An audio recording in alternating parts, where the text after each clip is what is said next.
How's it going, everybody? East Philly here. Today I'm going to show you my new rifle. We're going to go over the parts that I picked, why I chose them, and later on we'll go shoot a bit.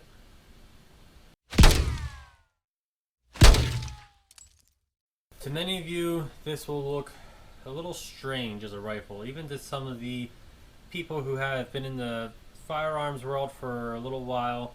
They'll still look at this and say, that doesn't look too right. Something's odd about that. Well, you are right. The main piece that many people are going to find odd is the lower receiver. The lower receiver is the magwell, the area that holds the fire control group, the grip, and the buttstock. All of that makes up the firearm. Now, on most mil-spec lower receivers that are made of aluminum, you'll only see the magwell, the trigger guard on most of them, the fire control group area, up into the buffer tube area. Not all of them will have a grip or a buttstock attached. This lower is made by GWACS Armory. That's GWACS Armory. And let's see if I can show you their name, or if I'm putting too much shadow on it. I'll leave a link in the description below to their stuff. This is a full polymer lower from the magwell through the trigger guard, through the grip, into the buttstock. That is one of the main differences between this and a normal rifle. Part of this that is a bit different for the lower is in the buttstock area. Most buttstocks that are a full fixed buttstock, considered A2 buttstocks, will have a rifle length buffer tube. This one doesn't technically have a buffer tube. It has a cutout for the buffer inside of it. So you see, this is the buffer tube area. There's not actually any threads here that you would usually see with a buffer tube screwing into the buffer area for the lower. This actually is a carbine length tube built inside of the buttstock, connected to all of this. That way there's no threads to pop out if there's too much force against them. Staying with the lower, inside we have a standard lower parts kit, but I did use an ALG ACT trigger. That's the ALG's Advanced Combat Trigger. It is a different type of coating than normal, and it doesn't really lower the weight of the pull, but it makes it much smoother and crisper. Just a nicer feel. So you can't change the grip if you don't like it. You're kind of screwed. You can't change the length of buttstock if you don't like that. You're kind of screwed. I do like both of them, so it's pretty good. Next up, the upper receiver. The upper receiver holds the bolt carrier. We'll lock that open for all the people that get safety conniptions. The upper receiver holds the bolt carrier, holds the charging handle. The barrel slides into it. You attach your barrel nut, and you attach the handguard to the barrel nut. This upper receiver, I believe, is from Anderson Manufacturing. On this side it says Bart's Manufacturing, but I believe they are just a rebatch company. It has your brass deflector, but it does not have a forward assist. Here on my Ruger AR-556, I don't have the charging handle on it. I'm actually using it in that rifle. This is your forward assist. What this does is the bolt carrier doesn't fully go into battery. You can push this, and it pushes the bolt carrier forward to get it into battery. So why not put it on this rifle? Well, most rifles you never actually need to use it. The only time you do need to use it when there's a ton of grime and dirt. Usually, we'll close this for now, there's no magazine in it. You can just use this little port and push it forward, and that'll seat it. You'd see that it does have the grooves in there for a forward assist. It just isn't being used. It saves a little bit of weight, keeps extra parts from being in there. If it ever did break, it could get in there, clog it up. I just decided not to use it for this build. Moving forward, we have a Matrix Arms 13-inch M-LOK handrail. There is only rail on the top. I decided this because, again, I wanted weight savings. Really, I should have went with the 10-inch because it would have ended right here where the gas block is, but I measured incorrectly and got the 13-inch. I still kind of like it. It's a good length for my arm. 10-inch I'd be holding here. It'd still be good, probably more comfortable. Most of the time I just kind of hold it back here anyway, and that gives me a good grip and good view of everything.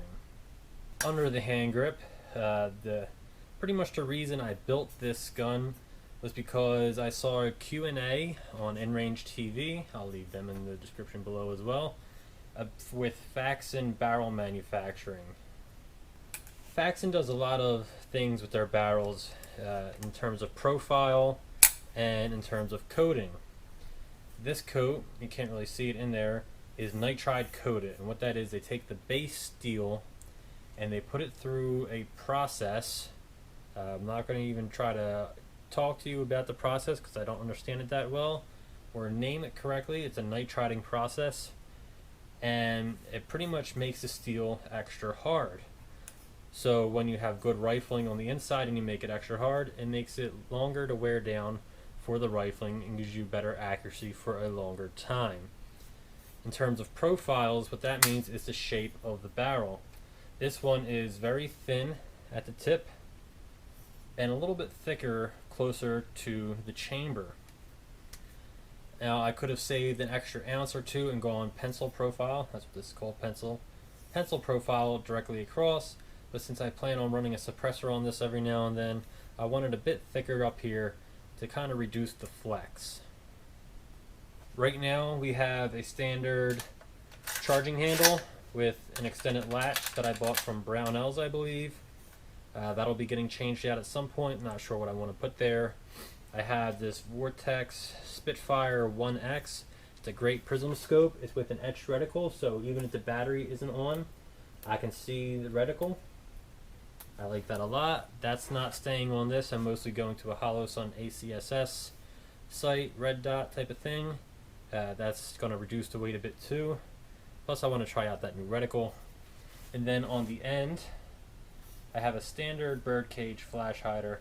That'll be changed out with an AAC 51 tooth flash hider because again I want to use a suppressor, and that's going to be QD, quick detach. That is the basics of this gun. Now you probably heard why when I talked about each part.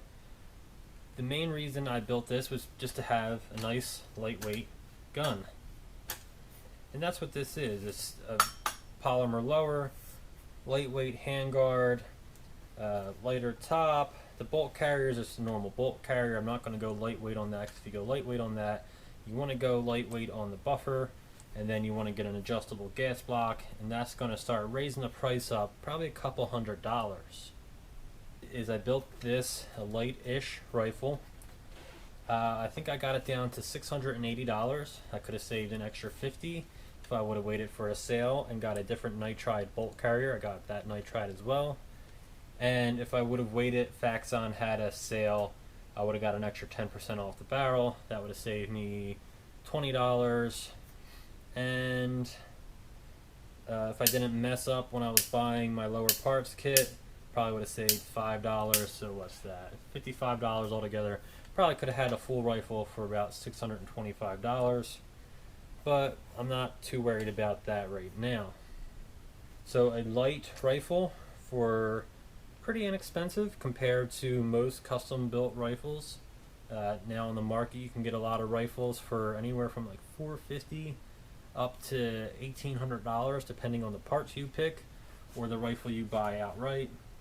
I decided to have some fun and build a rifle based off of InRange's What Would Stoner Do project. They use the same lower, they use a similar upper, they use Faxon's full pencil length barrel, and then they use some different parts throughout. Comparatively, this is much lighter than this. Now this was my lightest rifle with the polymer grips, polymer stock, all that. It would have been a pretty light rifle for the same length. Both are 16-inch barrels, but you can see this barrel is much thicker than this one. That adds a lot of weight. You have the heavier front sight post. You got metal tubes, a metal receiver. You got all those parts that add weight, and to a point, ounces equal pounds. I probably shaved ounces off this throughout. That wound up making it a lot lighter than this, which is already pretty light. So I'm still breaking this gun in. I only have about 90 rounds through it right now, and I want to do a lot more. I want to test a bunch of my magazines with it, since the Daniel Defense 32 round mag does not work in this gun. So I'm going to test some of the other mags, make sure everything is running fine, and I'll bring you along so you can watch. Before we go to the range, I want to go over the basic range safety rules. Treat every firearm as if it's loaded. Never point your firearm at anything that you're not willing to destroy. Keep your finger off the trigger until you're ready to shoot. And be aware of what's your target and also what's behind it. Your local range may have some extra rules depending on the amount of times you can pull the trigger within a certain allotted time. Some of them only like one shot every couple seconds just to keep everything calm and on point. Some of them don't allow steel cased ammo, some of them don't allow bimetal bullets. Go to your range, talk to the range safety officers, talk to the owners of the range, see what they like, see what they prefer. Some places have you use chamber flags, some don't. Some ranges are pretty much, they make sure you're shooting safely, and once they see that, they'll let you do whatever you like to do. But always make sure first. There was a lot of people at the range today, so I didn't really get to talk while I was shooting. I'll just do a little voiceover right now. This first clip is just me shooting to figure out where the dot is, my point of aim compared to my point of impact, and then I do a couple clips to kind of sight it in and figure out exactly where I am on the paper.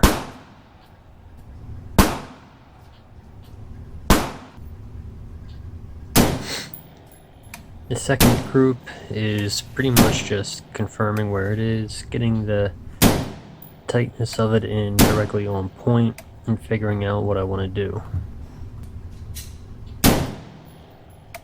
And then at some point I start shooting for groups. I go to each dot on the target. I try to get as close to the center as I can with that dot when I pull the trigger, and I see how the groupings wind up sitting and adding up at the end.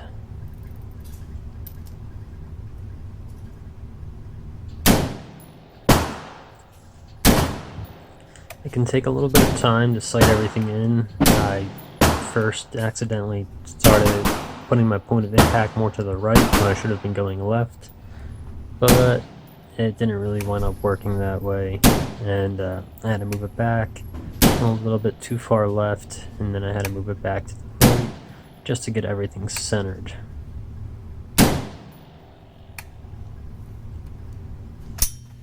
And here we see my first problem. When the bolt locks back, I removed the mag and the bolt went forward.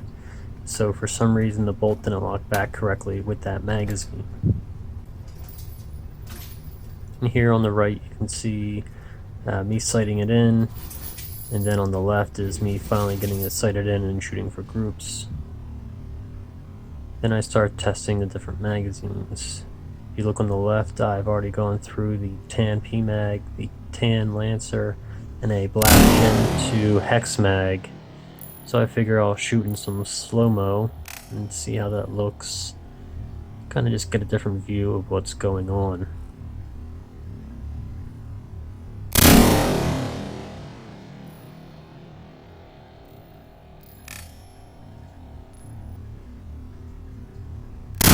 And a bit of a close-up. I didn't realize 720p could film in 240 frames per second, so it's a little dark, but I kind of think it looks cool. Just a nice little view of the brass coming out.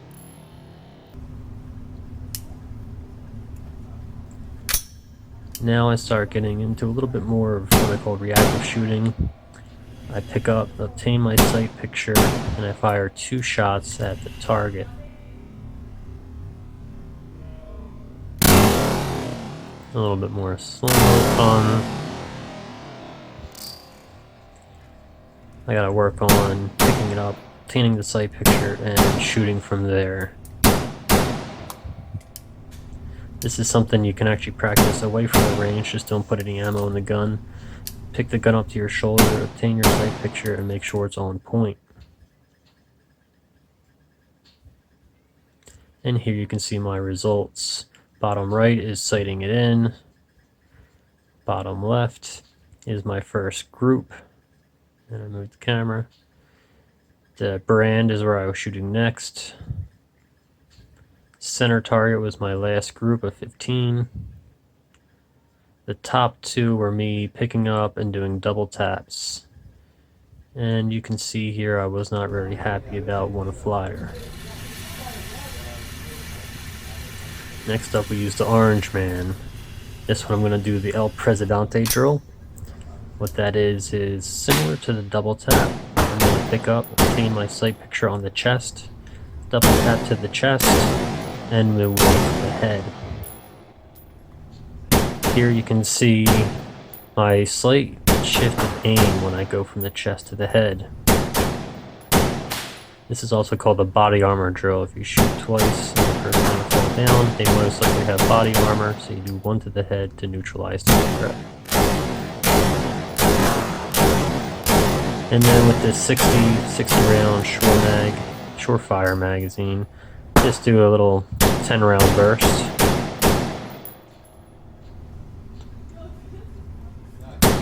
And then continue from there with a couple 3 round bursts. All in all, I fired about 150 rounds today at the range.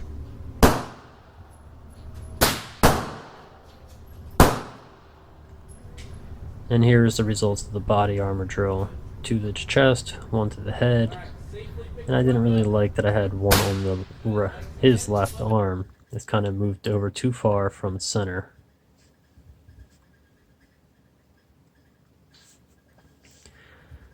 Well, thank you all for watching. I hope you enjoyed this video. If you liked it, give it a like, and if you disliked it, give it a dislike. And if you did dislike it, that's okay, but please let me know in the comments why. I hope to do a good bit more of the Firearm Friday videos, especially when I get a couple new parts in. And I want to keep doing it safely, maybe get some of the other moto vloggers in who are interested in shooting. And we'll see them shooting some guns for the first time on some of them. Hope everyone had a great day and a great week, and I'll see you all next time.